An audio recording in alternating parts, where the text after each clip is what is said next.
10 बोसोर जोबथेसालियाव थानाय बारग' एनडिएफबिआ दा उदां अख्राङाव। बर' हारिनि थाखाय आलादा रायजो सोरजिथारनांगौ सिमांजों गोबाव सम सोरखारजों दावहा नांबोनाय सासे बारग' एनडिएफबिआ जोबथेसालियाव 10 बोसोर भुगिनांनानै दंमोन। चिरां जिल्ला दुनाबारि गामिनि थागिबि बि बिरबाय मुंजों मिथिजानाय बारग' एनडिएफबिनि मोखाङाव दा खुसिनि मिनिनाय। नंगौ, थारैनो बि बिरबाय बिथाङा जोबथेसालियाव थानाय समाव बिथांनि आंगो बिसि आरो फिसाफोरा जोबोरैनो दुखु खस्थ'जों नखर खुंदोंमोन। बिथाङा दा उदां अख्राङाव फैनायखौ लानानै एक्स एनडिएफबि वेलफेयार एसोसिएशननि दैदेनगिरि बिथांमोना बिथांनि न'सिम फैनानै बिर जोहोलाव बिर बिरबाय बिथांखौ बरायो। बिथांखौ बरायखांनायनि उनाव चिरां जिल्ला एक्स एनडिएफबि वेलफेयार एसोसिएशननि आफादगिरि एन अखाहादै बिथाङा ओरैबायदि फोरमायो जे जोंनि बारग' एनडिएफबि बिथांमोनखौ जेलनिफ्राय उदां खालामनायखौ जों लुबैयो आरो जाय बिथांमोना जेलाव दं बिथांमोनखौ गहोनायनि थाखाय बिटिआर सरकारा गोबां मदद खालामदों होननानै फोरमायो।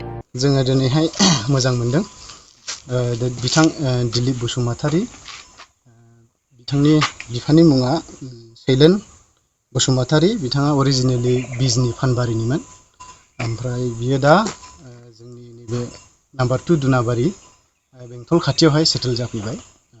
बिथाङा एनडिएफबिनि जानानै गोबाव बोसोर दावहा नांदों, ओमफ्राय बिनि उनाव बिथाङा हमजानायनि उनाव फ्राय 10 बोसोर जाबाय बिथाङा जेल जानानै। दिनै बिथाङा उदां अख्राङावहाय सफैबाय, जोङो बयबो गोजोननाय मोनदों आरो मोजां मोनदों।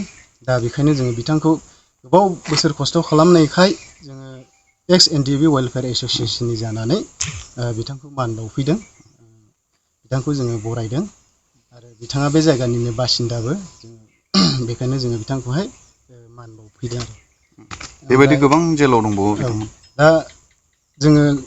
जोङो गासैबो दाबो गोसो माने खुसि नंजोबा, जोंनि गोबां लोगोफोरा दाबो जेलावनो दंबावो। बिथांमोनखौ बख'नायनि जि खामानि बियो सोलिगासिनो दङ। ओरै जोंना प्रमद बर' सार आरो जोंनि फेरेंगा सार आरो गबिन्द बसुमतारी सार बिथांमोना नाजाबाय थादों, गोबां राङारि मददफोरबो हरबाय थादों आरो माखासे उखिलफोरबो बिथांमोना हमनानै होदों। दा नैबेखिनि साननैसोनि गेजेराव साब्रैल' बेल मोननाय जादों। दा साब्रैनि गेजेराव साथामा बिथांमोना माखासे केस थाबावनायखाय बिथांमोना गबोथ'वाखै, बिथांमोनाबो ओंखारगोन बेलाव। दा दिनैहाय जोंना दिलीप बसुमतारी बिथां बि बिरबायसा होननानै बुङो, बिथाङा दिनै सफैग्रोबाय। जोङो बेखायनो बिथांखौहाय दिनै मान बावफैनाय। बारग' एनडिएफबि बिथांमोना गावसोरखौ लानानै पलिटिक्स गेलेदों होनो, थारैनो नोंथांमोनखौ लानानै राजखान्थि गेलेदोंमोन? बेबायदिथ' राजखान्थिनि जेबो माबा गैया, जोंना सार्थ'आ मोनसेल'।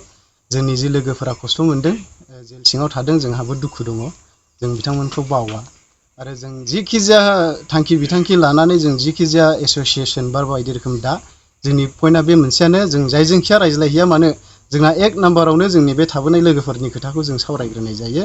मेम'रेन्डाम मोनसे हो, जोंनि 1 नाम्बार पइन्टआ बे केसनि जेल जानायफोरनि थाखायनो जोङो सिन्था खालामनानै जोङो होग्रोयो। खिन्थु गोबां नाजासेयावबो जोङो माने हायाखैमोन। दा लासैनो बियो जाबोगासिनो दङ, जों आसा खालामो आरो।